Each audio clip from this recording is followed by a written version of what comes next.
Management Association. And it's wonderful to have you all here, and it's great to partner with the Economy of Communion and Elizabeth Garlow to host Jeffrey Sachs in this, I think, very important conversation on how to transform the economy.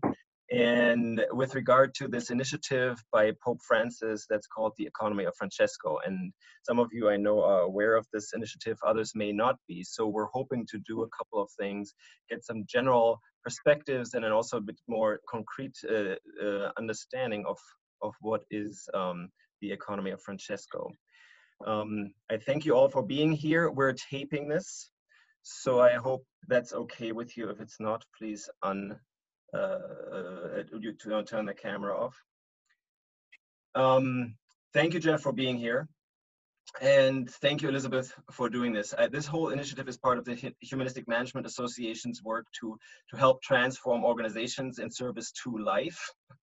And that includes business organizations, that includes all kinds of organizations, including government, including any kind of institution that deals with the economy and society at large. And Jeffrey, you have been working a lot on these issues for a long, long time. So it's wonderful to have you with us. I'm going to turn over to Elizabeth because the Economy of Communion is the partner or the organization that organizes the event on the Economy of Francesco. So there's no better partner than you to have with us. So thank you all for being here. And Elizabeth, please take it away. Great. Thanks, Michael. Well, good afternoon, everyone, or good morning, depending on where you're dialing in from. My name is Elizabeth Garlow, and I co-lead the Economy of Communion project in North America, which Michael referenced. We're one of the organizers of the upcoming Economy of Francesco event. So I thought I'd just give everyone a few words of background on who we are and what this event is about before we kick it off to Jeff Sachs to share some of his remarks. We're really excited to be working with Michael and the International Humanistic Management Association. It's a really important partner, also in thinking about the conversations we'd like to have leading up to this Economy of Francesco event next month. So just a bit of background, the Economy of Communion is an international association of roughly 1,000 enterprises worldwide that are seeking to foster what we call communion in the marketplace through business and profit sharing activities that really center the message of the gospel. We were started by the Focolare movement, which is a lay movement in the Catholic Church back in 1991. And in February of 2017, Pope Francis met with many entrepreneurs and grassroots participants of the Economy of Communion project. And there he sort of gave us a lot of words of wisdom and sort of a call to action to what he called, quote, change the rules of the socioeconomic system. So in the words of Pope Francis, for a project like this to be faithful to its origin and charism, it really needed to go beyond caring for the victims of our current economic system and really think about strategies and ways to build a system that no longer produces victims. And so we, as part of that dialogue with Pope Francis, a lot of efforts have continued moving forward, including this upcoming Economy of Francesco event. So what is this event? Well, last year, Pope Francis issued an invitation to young people to what he called, quote, enter into a covenant to change today's economy and give a soul to the economy of tomorrow. So March 26th through 28th, about 2,000 people, young people, will gather in Assisi, Italy, to hone new insights and build collaborations and draw some inspiration from Pope Francis and several other collaborators on this event, including Amartya Sen, Muhammad Yunus, Kate Rayworth, of course, Professor Sachs, who we have with us here today.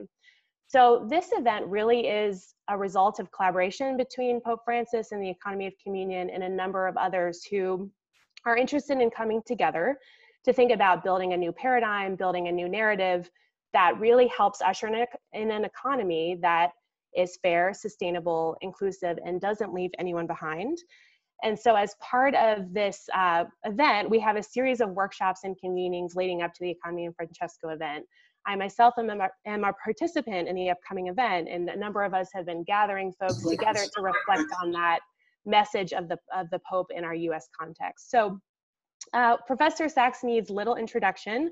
Of course, he's a world-renowned professor of economics, a leader in sustainable development, a senior UN advisor, best-selling author. And over time, he has advised the leadership at the Vatican, working closely with the Pontifical Academy of Sciences and the Pontifical Academy of Social Studies, sciences. So it's no surprise that he's been tapped as a critical participant in this upcoming event. So without further ado, I'd like to go directly to Professor Sachs and hope that you can share a little bit of your hopes and aspirations for this upcoming Economy of Francesco event. Great.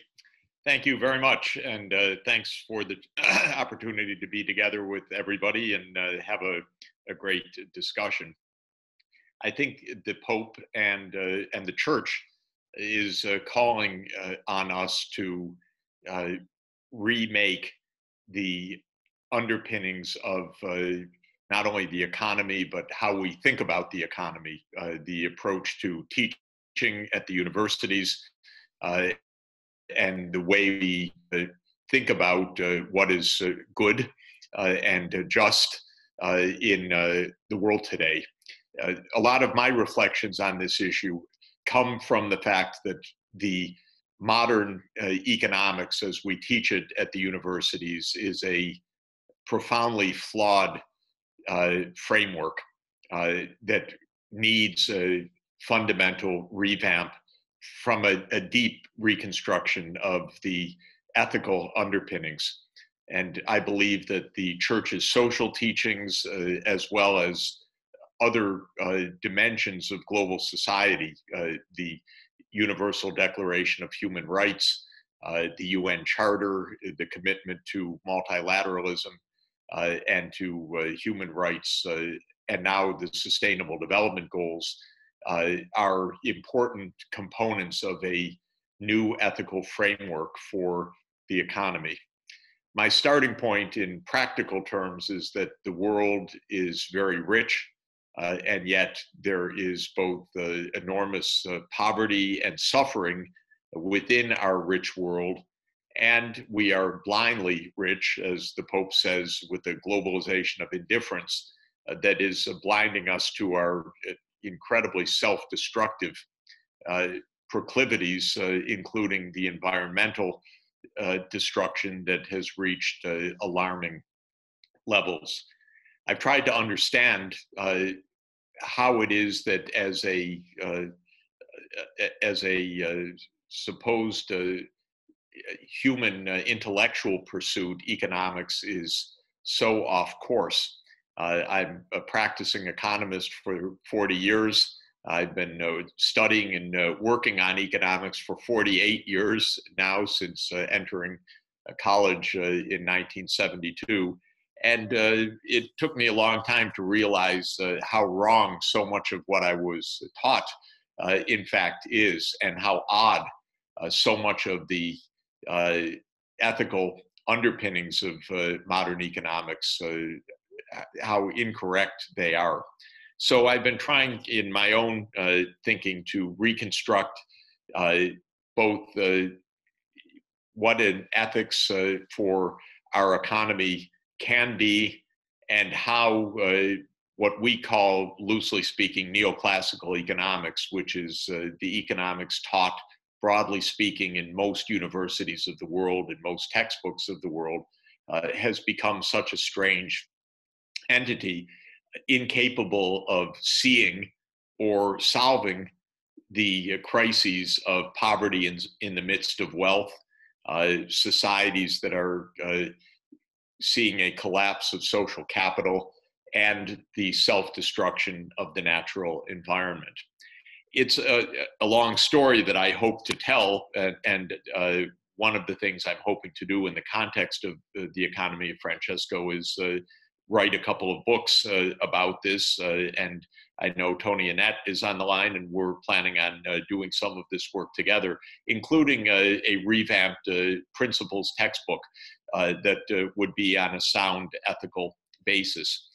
I won't go through a formal presentation right now, except to say that most Western ethical thinking reflects a combination of Greek thought initiated really by Socrates, Plato, and Aristotle, and Christian thought, starting with Jesus's teachings in the Gospels, and then the theology of Christian teaching from Augustine to Aquinas, and then the modern social teachings that really commenced with Pope Leo XIII and Rerum Novarum in 1891. And I think that the ethics that combines Greek philosophy and church social teachings is extraordinarily powerful. It gives a diagnosis of human nature, of the search for well-being, as Aristotle called it, of course, eudaimonia or eudaimonia, and of the basic equality of human beings as created in the image of God in Judeo-Christian thought from Genesis onward and through the Gospels. And this is a very rich tradition, Western tradition, essentially, which I think can undergird a modern economic philosophy. But the economics that we have in place is not based on either the Greek thinking about the good, eudaimonia, or the church's social teachings and the essential equality and dignity of all human beings. It's based on a very different philosophical thrust, which I argue in an intellectual historical sense probably starts with the nominalism of Occam, William of Occam, but certainly in British thinking depends on Thomas Hobbes, who did not talk about the search for the good, but rather talked about the insatiable desires of individuals that leaves a society, or that leaves individuals solitary, brutish, and with a short life unless controlled by the Leviathan. So Hobbes's idea was not cultivating reason and virtue, but rather the inevitability of insatiable desire. And that notion of will or desire uncontrolled by reason, I would say, is the British tradition philosophically, going through Hume, Mandeville, and ultimately to the invisible hand of Adam Smith. Because the underpinning of the philosophy is that we are each egoistic individuals with our personalized tastes. There is no human nature per se, there's just individual will. Our demands are insatiable. They can't be conquered by reason. And so what's needed is some combination of a state that to keep us from killing each other, that was Hobbes's idea, and a marketplace as the vent for our greed, by which, and according to the thinking of Mandeville and Smith, paradoxically turns greed into the common good through the workings of the invisible hand. And this is what I was taught in economics 48 years ago when I opened Samuelson's textbook. I learned that individuals are egoistic, self-regarding, will-driven, with given preferences that can be harmonized through perfect competition in the marketplace, and that each individual should maximize their individual will, and that in the end that would lead to a decent social outcome. I think the problem with all of this is that it doesn't lead to good individual outcomes, it doesn't lead to good social outcomes, and it doesn't lead to even survivable ecological outcomes. So the idea of the individual insatiable will being given free rein in the marketplace is a clever and wrong idea that motivates a lot of behavior, but actually greed ends up producing a lot of greed, a lot of criminality, a lot of inequality, and a lot of environmental destruction. And I believe that this philosophical idea of human beings as being inevitably and insatiably driven by desire is actually the flawed starting point that we have to remake in order for a new economics to work. So my proposal is that the Greco-Christian great synthesis of Western ethical thought is our starting point. And I believe that modern psychology and neuroscience add a lot to that and are fully compatible, I would say, with that, because they also show the common human nature, the need to cultivate reason, the need to control our worst impulses, the possibility of us controlling our worst impulses, the need to have moral reflection through rational contemplation, the universal dignity of human beings, and therefore their universal right to basic economic needs, especially in a world of plenty, give a different kind of economic foundation, I believe. And I'm hoping that a textbook, a principles textbook, will prove this, and it will certainly highlight many of the church's core social teachings.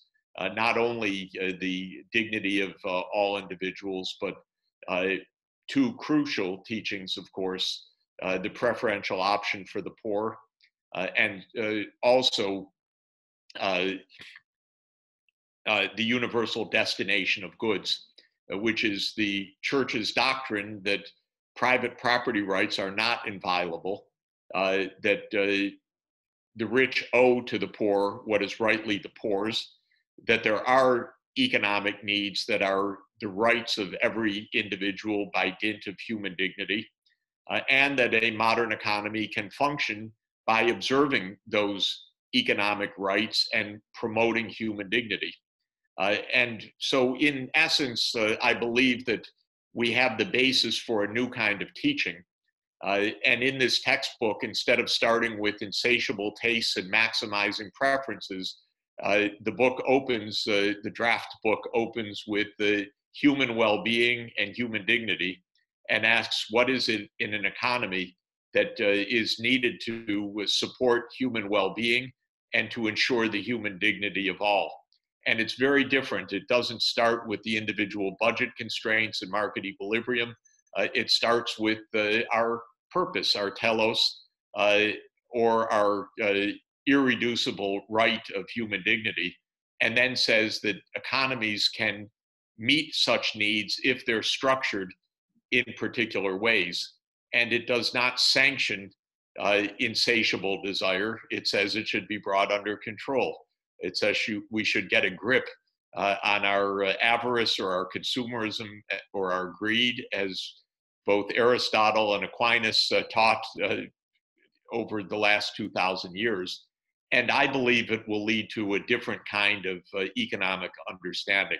So I would like our students in the first day to reflect not on a marketplace or private property or utility maximization, but on human well-being and on human dignity, and to start economics with the idea that an economy should promote both of those. That's really the purpose, and that's my message for the Economy of Francesco next month.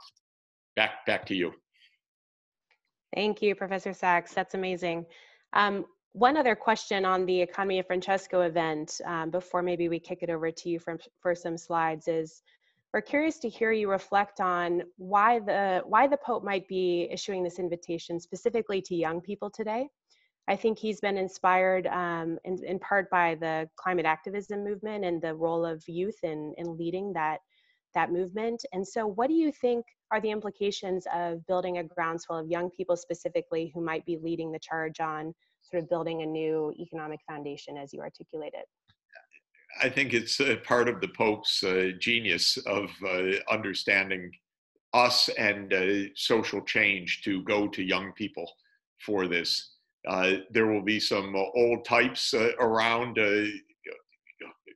in the room, in the discussions, in the brainstorming, but I think it is literally responding to the calls of young people all over the world for a new economics curriculum, first of all. Because that's very explicit. There are many groups saying, we don't like the teaching we're getting, it doesn't make sense. And of course, it is young people that have probably played the most important role in the climate agenda in the last couple of years. It's rather remarkable that Greta Thunberg and students striking for the future really changed already European politics by having all parties of the European Parliament adopt the European Green Deal. And it is a common view in Brussels, at least, that the politics was changed by the MEP elections last spring, which brought Greens to power mainly on youth advocacy. And I hope we're seeing, frankly, I hope we're seeing the same thing in the United States with Bernie Sanders. That's his supporters are youth driven, and I think he's speaking also to young people in the same way. So I think it's a stroke of genius of Pope Francis. Not surprising, but very clever that he didn't say, I want to get a bunch of practicing economists together to discuss this. He said, let's bring young people. And they expected a few hundred, as you know. They're up to 2,500. Assisi will not have seen the likes of this probably since St. Francis himself. I mean, the number of people coming is extraordinary, and they continue to pour in people, you know, asking to participate. So there's a lot of energy in it. Great. Professor Sachs, you had some slides. Did you want to talk through any of that, or should we shift to, we have a number of questions coming in from audience members. Yeah, I think we should go straight to the questions, actually. Great. Michael, do you want to field the first couple? So actually, I just want to hand over to Ravi Chinta, who had a question or two. Maybe we can start with one. And everybody else, please feel free to put your questions in there. Make sure they are concise, short, and end with a question mark. So not so much the comments, but the questions. Thank you. Ravi? Yeah, I'm sorry my questions were not short because I wanted to give a little background. I taught at a Jesuit business school. Several precepts of Jesuit philosophy, such as magis, cura personalis, and seeing God in all things, are very well integrated into the Catholic way of thinking and being. Given these strong foundations, I have two questions. Question one is, how do you explain the misdeeds and acts of selfishness in the governance of church institutions? You see a lot of bad things happening. And question two is, that's more philosophical. If one sees God in all things, then there's really no discrimination. However, knowledge is all about discrimination. For example, distinguishing between good and bad, that comes from knowing stuff. So my philosophical question is knowledge anti-God? I don't think so. I think if I go back to Aristotle, who is my favorite philosopher, he taught that the human soul is a divided soul between the rational part of the soul, which can discern what is for the good, and what he called the animal and vegetative parts of the soul, the appetitive and perceptive parts of the soul, which he said respond to stimuli, which respond to short-term desire, and so on. And so Aristotle already in the Ethics and in De Anima taught that we're divided creatures between good and bad, and that the way to a good life is by cultivating the virtues of rationality. And of course, he named several of the virtues, four of which became the cardinal virtues: phronesis, or practical wisdom, fortitude, or Andrea,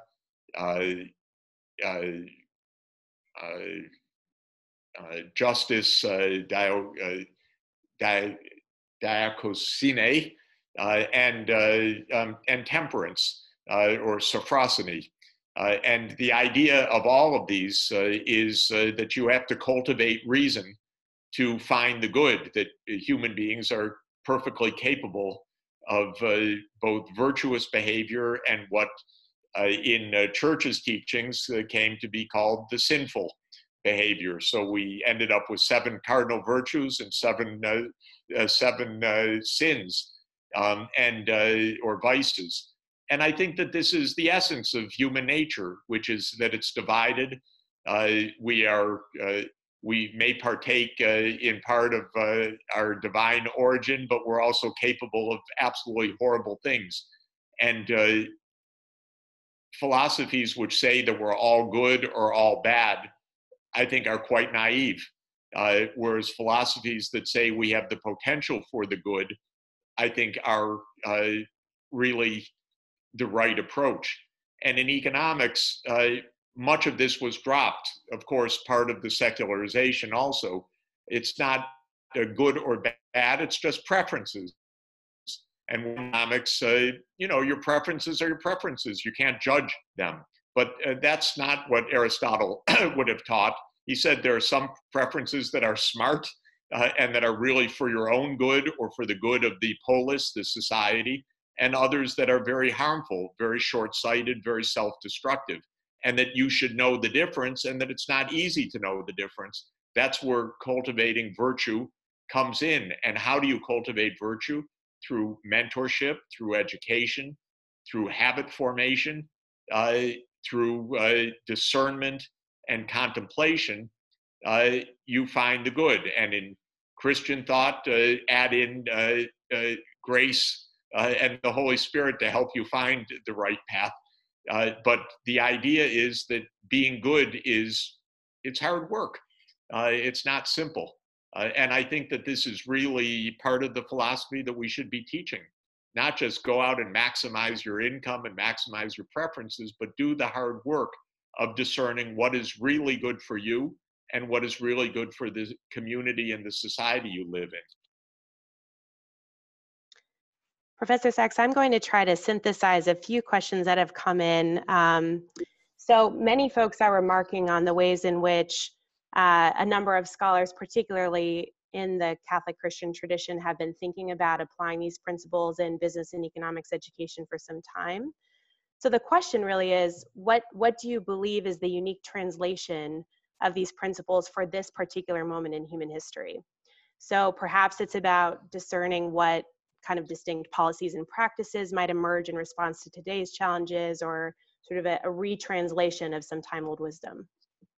Thanks. I think there are 2 parts to that. One is the challenges of the time.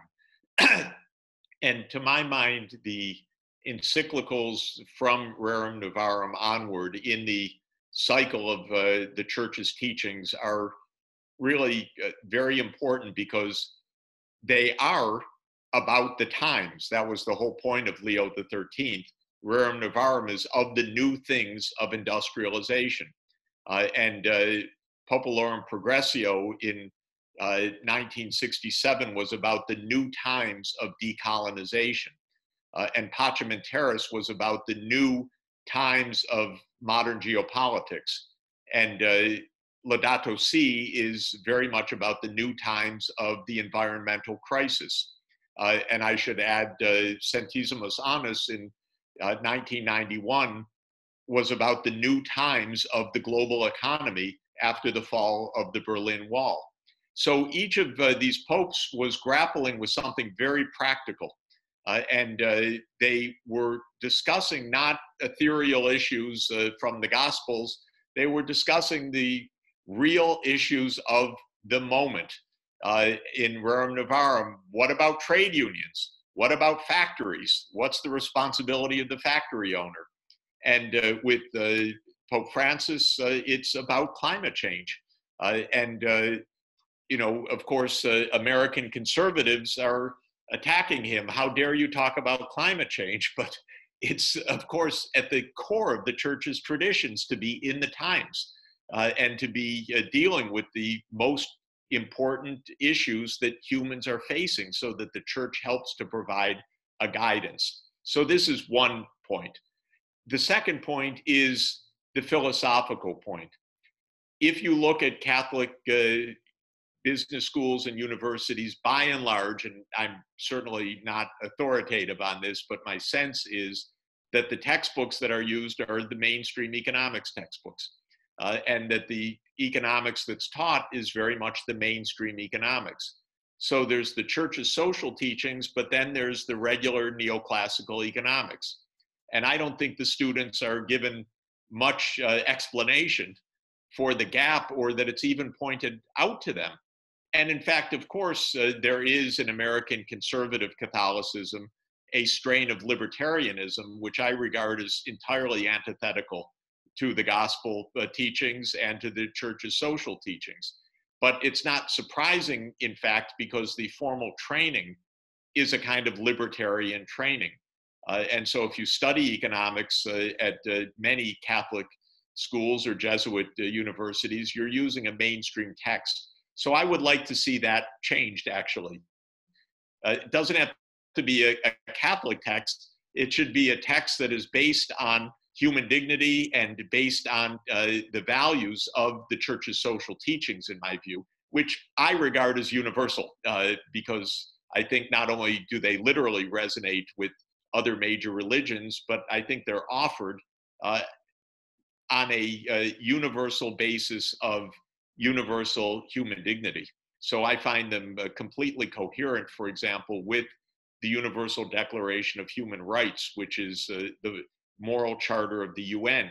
And I want to see, and it will be in my textbook, I want to see the Universal Declaration in the first chapter as a core underpinning for any economy.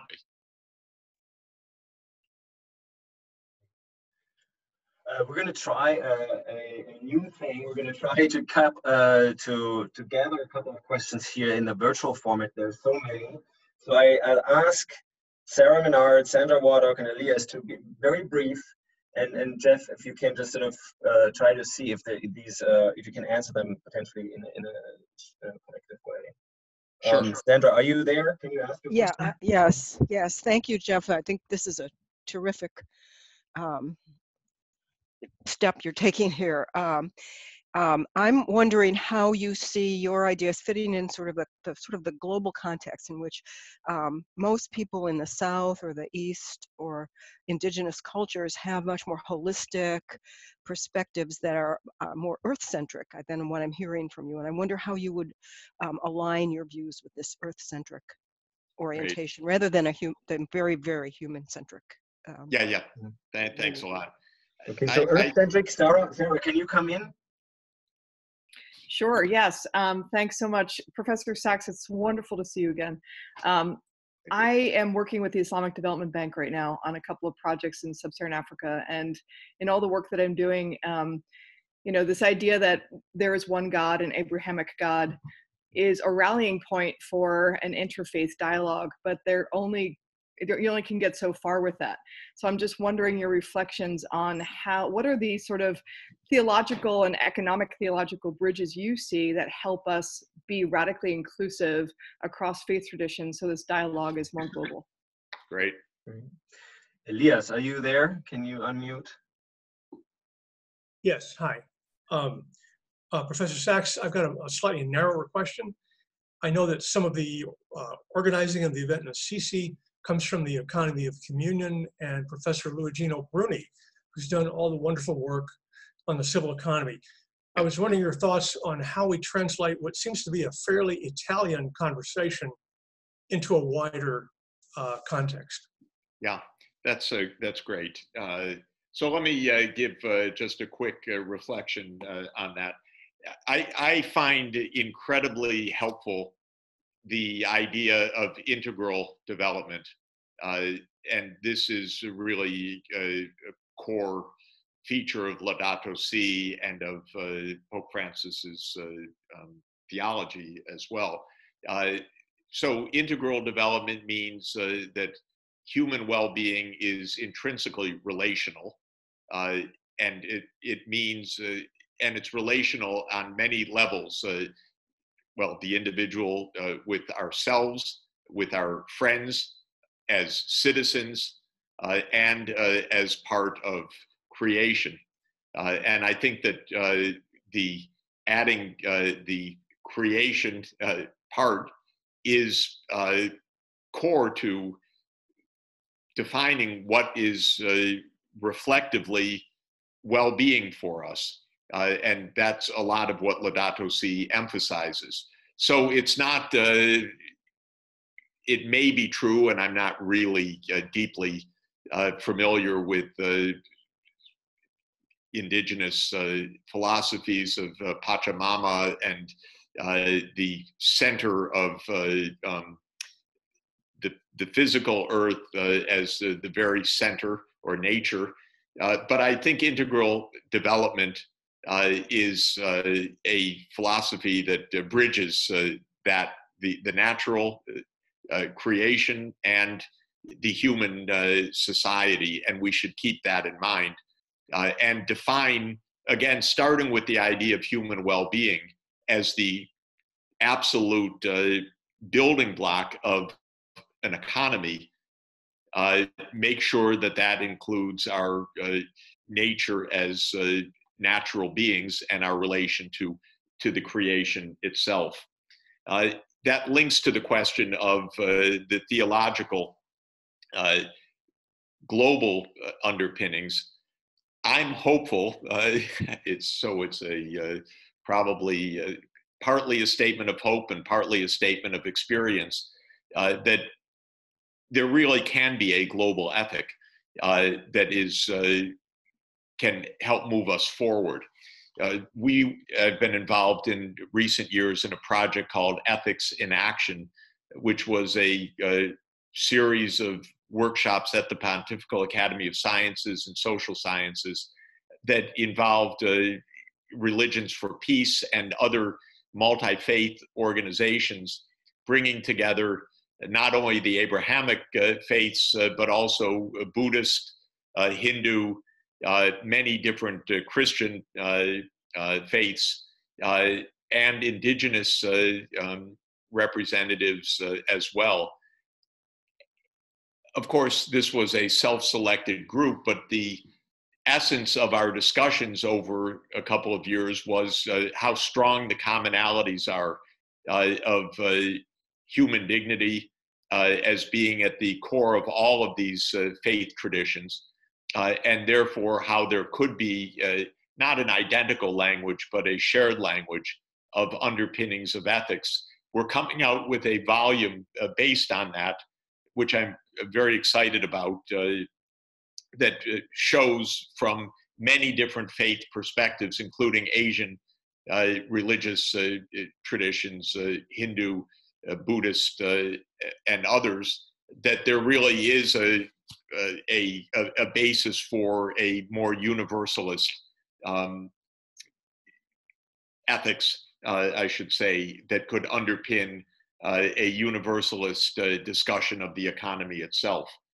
On civil economy, I'm a huge fan of course, Luigino Bruni, Leonardo Becchetti, and Stefano Zamagni, who are the three musketeers of the civil economy. And I think they're doing an amazing job, both in practical terms, because they have many specific ventures, as well as in philosophical terms, of the basic idea of Genovese, who is the progenitor of civil economy, that economic transactions have a moral component to them. When you are transacting in business, you have not just a Kantian duty of honesty, but you have a human goodness benefit of honesty in your transactions. And I am reflecting more and more in that regard on the famous sentence of Adam Smith in The Wealth of Nations. And I love Adam Smith for a lot of reasons, but he famously said, "It is not from the benevolence of the butcher, the brewer, or the baker that we expect our dinner, but from the regard to their own self-interest. We address ourselves not to their humanity, but to their self-love, and never talk to them of our own necessities, but of their advantages." And I reflect on the fact that in our neighborhood, when we go to our bistro or our local restaurant, it's actually nothing like that. It's a human relationship. It's not an impersonal relationship. And that's the pleasure of life in this community. That I'm not even to the chef or to the waiter or to the owner of the restaurant appealing to their self-love, but actually we are in a little bit of a communion of dinner or lunch when we're doing this. And that's what civil economy is about, infusing the economic transactions with civil relations. I think it's an important component of a larger story. The larger story also includes core ideas of preferential option for the poor, of basic economic rights, of universal destination of goods, which I've mentioned already. But I think civil economy in its rethinking the nature of economic transactions is really a very lovely and practical way to do it. So I see it as a part of this whole picture. Professor Sachs, we're going to jump to the next batch of questions. I think that worked fairly well last time. So we'll do 3 in a row. So I'm going to ask Marta Pedrajas, John Bunch, and Tom McGlynn. So Marta, we'll start with you. Hi, thank you. I hope you can listen to me. Yes. I'm Marta. I work in UNDP. I'm also working with a team of Economy of Francesco in the Village of Inequalities. So Great. I hope to see you there. Wonderful. And I just was wondering how can we do this, to put this into practice, no? Because we know very well the 2030 agenda and the SDGs, and we lack of this anthropological foundation, philosophical foundation of the international agenda, because it's impossible to negotiate with the member states in this United Nations environment. It's very difficult, not to go deeper in anthropological perspective. So and the church, on the other hand, offers a strong view of the human being, theory of justice for the society.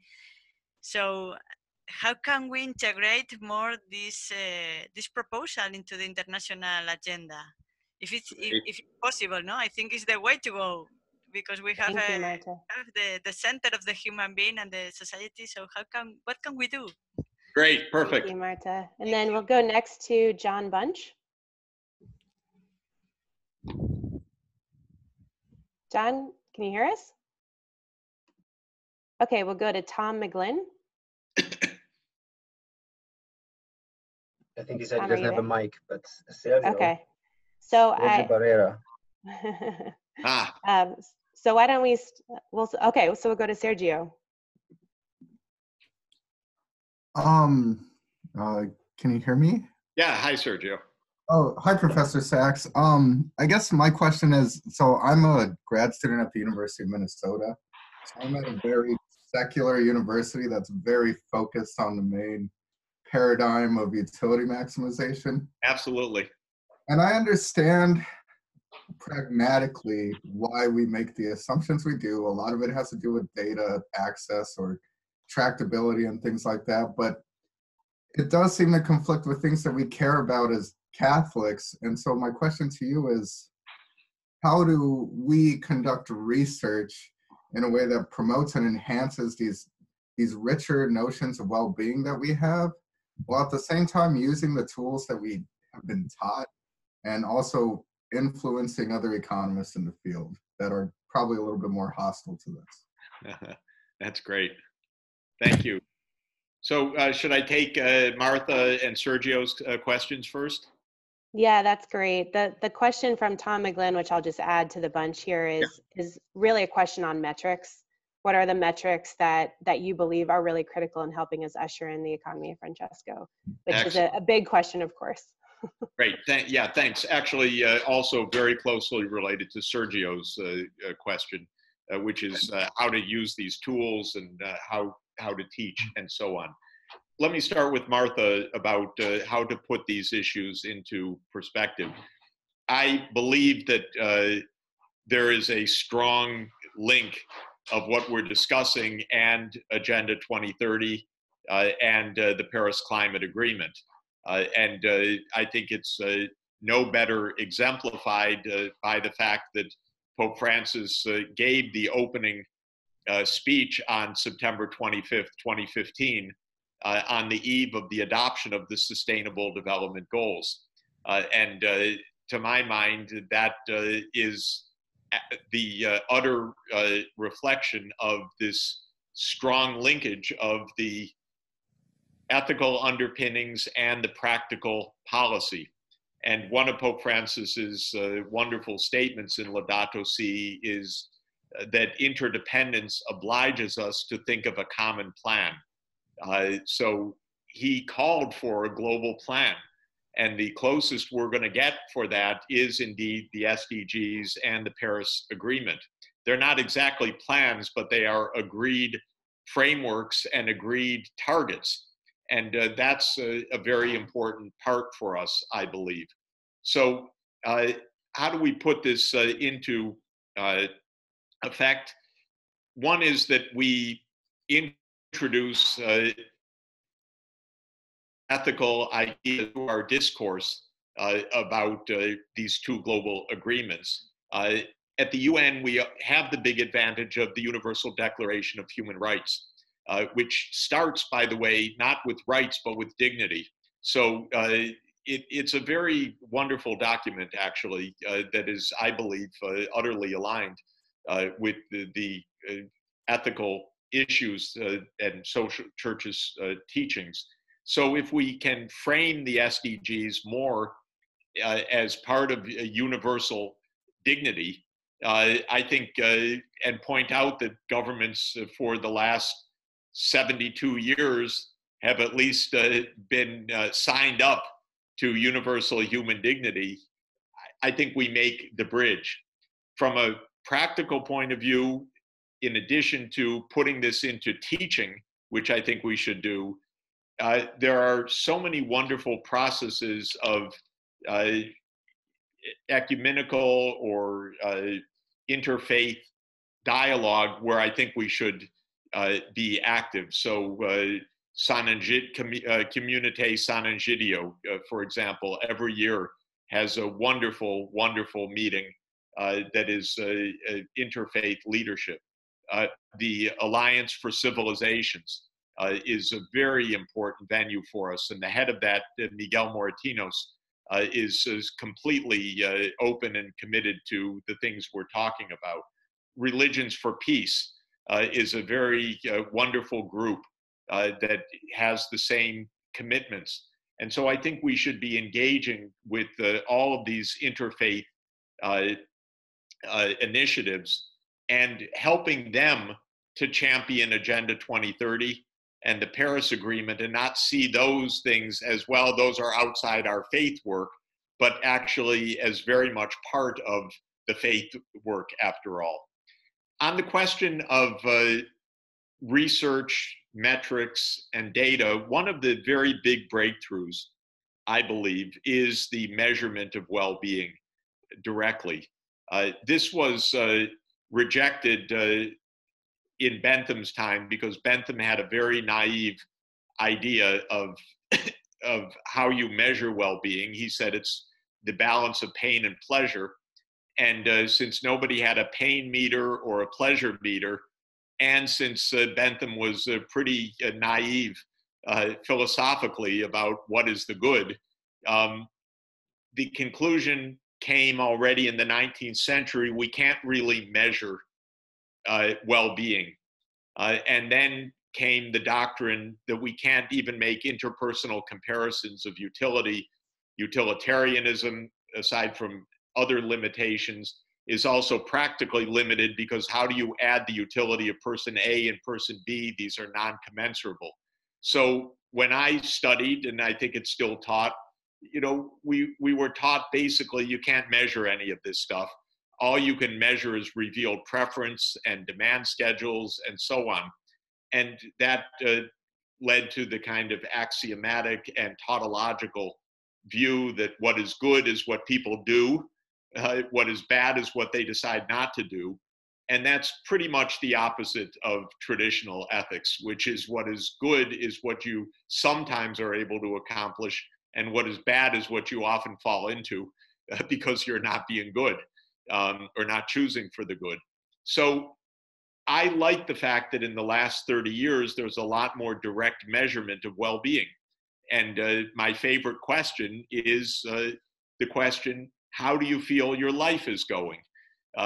Because that is a question that forces you to a philosophical, well, I shouldn't say philosophical, it forces you to a rational reflection on your life. And I think that is what eudaimonia is about, is that when you rationally reflect on your life, how do you feel about it? And we can ask. And psychologists have now done a great deal to ask. And they disprove certain basic things that we would be taught at Minnesota or at Chicago or at Columbia. You know, the worst paper in modern economics, in my view, and that's saying a lot, but the worst paper is a paper by Gary Becker called Rational Addiction, where he said, yes, if you're addicted, that's okay. You're just utility maximizing, and you're trading off present and future. And what's your problem? And economists take this seriously. And people with addictions are miserable. They have regret. They're unhappy. They're desperate. And Becker isn't interested in that whole empirical side.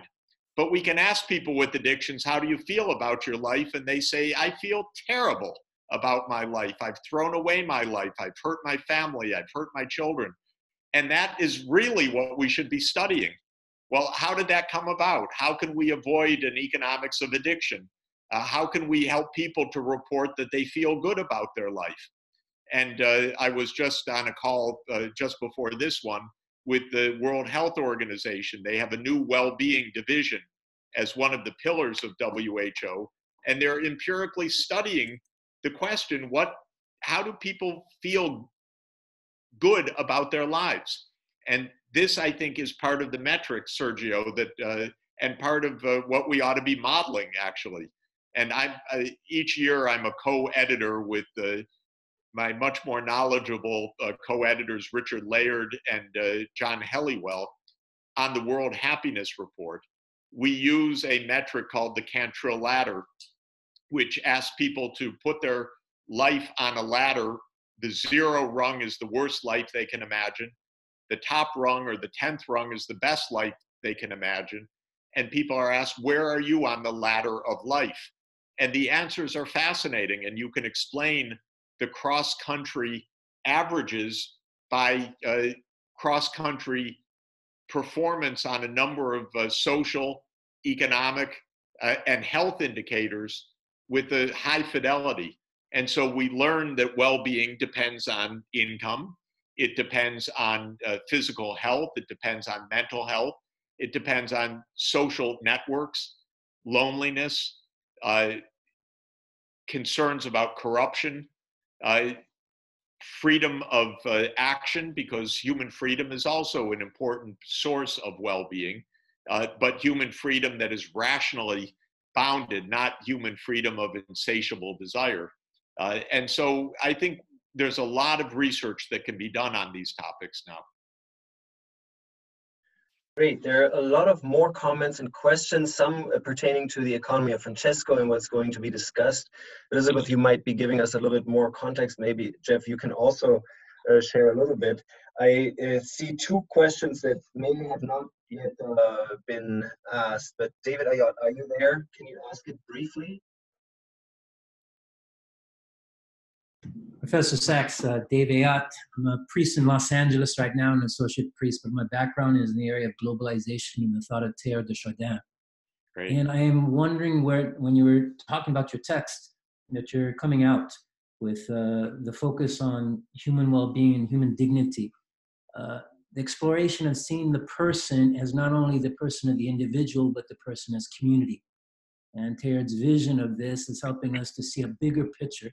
Any thoughts, comments on this? I know Teilhard is starting to return into many avenues in this area, and it seems his vision would be something very helpful in what we're trying to do with Economy of Francesco.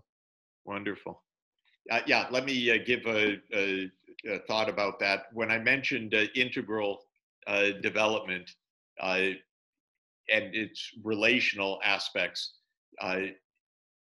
Pope Francis talks about 5 relations. the individual to his own person, the individual to friends, the individual as a citizen, the individual as part of nature, and the individual relationship to God. And talks about the 5 relations, and that human well-being depends on all 5 of these relations. When Aristotle talked about human well-being, he introduced it in 2 volumes that were really together, the Nicomachean Ethics and the Politics. And the Nicomachean Ethics covered 2 of these, a little bit 3. It covered the individual's own search for the good and his call for moderation in all things. And chapter 8 of the Nicomachean Ethics is about friendship.